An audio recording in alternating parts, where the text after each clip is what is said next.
Greetings and welcome to Lesson 1, How does Bitcoin mining work? In this lesson, we'll be taking a look at what exactly the Bitcoin mining function comprises and what it means to run a full node. Let's begin. One of the most important aspects to understand when we're talking about Bitcoin is the blockchain. And one of the easiest ways to understand the blockchain is as a file continuously being updated with every transaction that's being made on the Bitcoin network. This distributed ledger of Bitcoin transactions houses every transaction that has ever been made and is being expanded as new transactions are hashed and verified by the Bitcoin network. This file is known as the blockchain, and it is a cryptographic chain of blocks which are being mined. And in order to verify these transactions, computers are said to run a full node, or a machine which houses a full copy which is being updated in real time and synchronized with the Bitcoin network of all these transactions.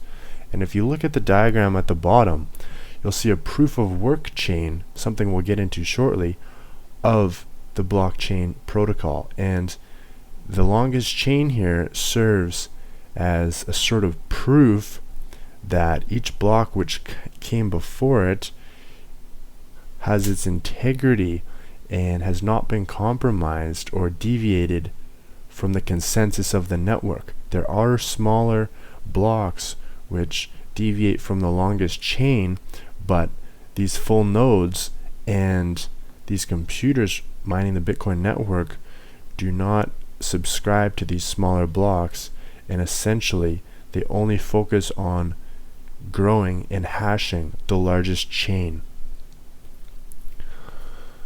Now, a full node competes with their hashing power to mine new blocks of Bitcoin, and in the process they verify transactions that are being made. These transactions cannot be spent as long as the nodes remain honest and the mining pool does not comprise 51% or more of the network hashing power. As we were discussing before, the main cryptographic technology that's used in the blockchain and in the mining function is the proof of work algorithm, an algorithm that was initially devised by Adam Back as well as a group of cryptographers that is essentially verifying through hashing information that can be stored in a blockchain-like network.